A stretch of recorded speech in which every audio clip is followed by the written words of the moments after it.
네, 이번에는 안보 얘기 한번 해보도록 하겠습니다. 한반도 안보 정세 그야말로 계속해서 출렁이고 있잖아요. 특히 연일 커지고 있는 북한군 러시아 파병 이슈, 여기에 침묵을 해온 푸틴 러시아 대통령이 뭐라고 반응할지가 초미의 관심사였는데 정 기자, 입을 열었다고요?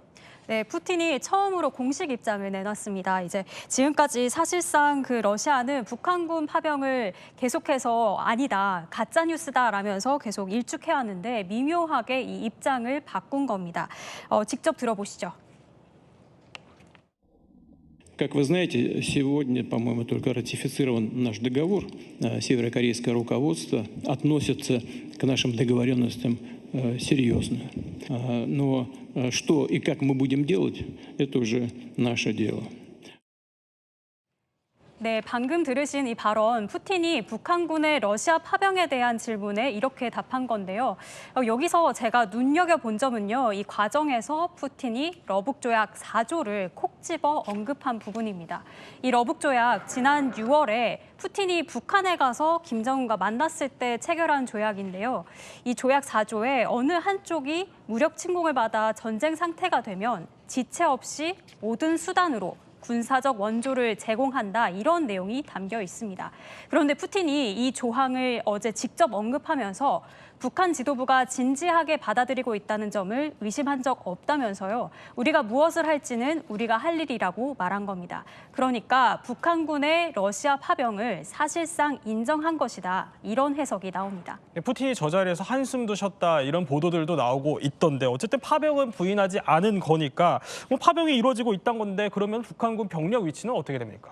네, 우크라이나 측 발표에 따르면요, 지금 북한군 첫 번째 병력이 러시아 쿠르스크 지역이라는 곳에 배치된 것으로 알려졌습니다. 그러니까 북한군이 러시아 동부에서 적응 훈련을 받은 뒤 이동해서 서부 전선에 배치됐다는 겁니다.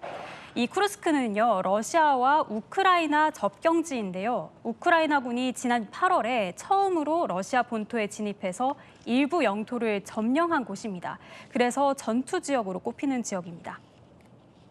그런 계속해서 얘기가 나오고 있는 게 있어요. 뭐 고기 분쇄기다, 총알바지다, 이런 표현들이 등장을 하는데 그럼 이 위치가 얼마나 최전선이고 얼마나 위험하길래 그런 거죠? 네, 방금 말씀드린 이 쿠르스크 지역은요, 현재 전장 중 유일하게 러시아 영토에 위치해 있습니다. 그만큼 러시아 입장에선 격전을 벌여서 탈환을 하려고 하는 겁니다. 북한군이 어떤 환경에 처하게 될지 큰 관심일 텐데요.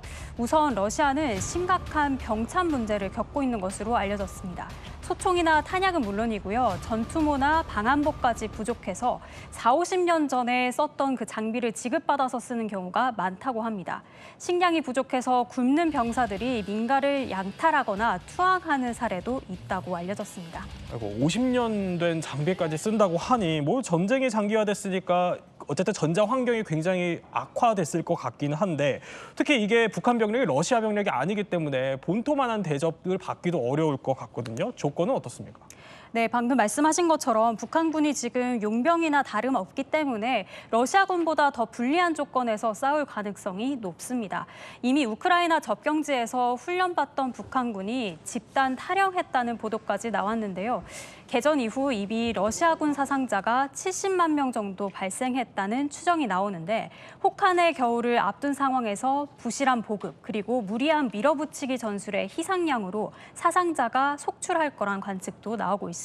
근데 정 기자, 이런 소식도 또 들리더라고요. 뭐 우리 탈북민 단체가 북한군을 상대로, 그러니까 북한 파병군을 상대로 뭔가 설득 작업을 할 수도 있다, 이런 얘기가 들리던데 취재를 좀 해봤나요? 네, 맞습니다. 제가 취재를 해보니까요, 이 탈북민 단체들이 우크라이나에 파병된 북한군을 대상으로요, 전단 살포 계획을 준비 중이라고 하는데요. 직접 목소리 들어보시죠. 여러분은 파병이 아니라 용병이기 때문에 우크라이나에서 죽어도 아무도 여러분을 무슨 용시하거나 그러지 않으니까 북한 사회 그 참 암흑이 땅에서 모처럼 자유 세상에 나왔으니까 이 기회에 탈출을 해서 대한민국으로 오라. 대한민국은 여러분을 환영한다. 이런 논조로 가려고 합니다. 그러니까 일종의 심리전을 펼치겠다는 건데 아직까지 우크라이나 측과 협의된 상황은 아니라고 합니다. 탈북민 단체들이 직접 이제 문안 작성 등의 논의를 하고 있다고 했습니다. 정 기자가 계속 취재를 해봤잖아요, 이 사안에 대해서. 근데 이게 궁금한 포인트는 과연 실현 가능성이 있는 얘기냐, 이 부분일 텐데 어떻습니까? 네, 우선 탈북민 단체들의 입장은 드론이나 풍선을 이용해서 이제 우크라이나 전선이나 제3국을 통해서 전단을 살포하겠다, 이런 구상인 겁니다. 최근에 탈북 국회의원 박준건 의원도 대북 심리전에 대해서 이야기를 했는데요. 우크라이나에 우리 군의 대북 확성기를 제공하자, 이런 제안을 했습니다. 우리 군은 대북 확성기로 지난 21일 접경 지역에서 북한 파병과 관련된 이야기를 방송했는데요. 들어보시죠. 볼로디미르 젤렌스키 우크라이나 대통령이 북한군의 파병설을 공식화하는 등 우크라이나 러시아 전쟁에 북한군의 존재가 확인되고 있다는 외신이 연이어 보도되고 있습니다. 네, 우리나라뿐만 아니라 우크라이나도 북한군에 대한 본격적인 심리전에 나섰습니다. 깔끔한 포로 수용소를 보여주면서요, 하루 세 끼 고기 반찬이 제공된다고 소개하는 영상을 배포한 겁니다. 우리 군 당국과 군사 전문가들에 따르면요, 특히 이번에 파병된 북한군 대부분 10대 후반에서 20대 초반으로 알려진 상황에서 이런 심리전 위력이 생각보다 클 수 있다고 합니다. 우리 정부는 북한군 러시아 파병에 단계적 대응 조치를 실행하겠다, 이렇게 경고했는데요. 조금 전 국정원은 정부 대표단이 오는 28일에 나토 본부를 직접 찾을 예정이라고 밝혔습니다. 그러니까 북한군 파병과 관련해서 유사 입장국들과 협의를 해서 대응책을 찾으려는 겁니다. 네, 북한군 파병 이슈 연일 커질 것 같은 분위기입니다.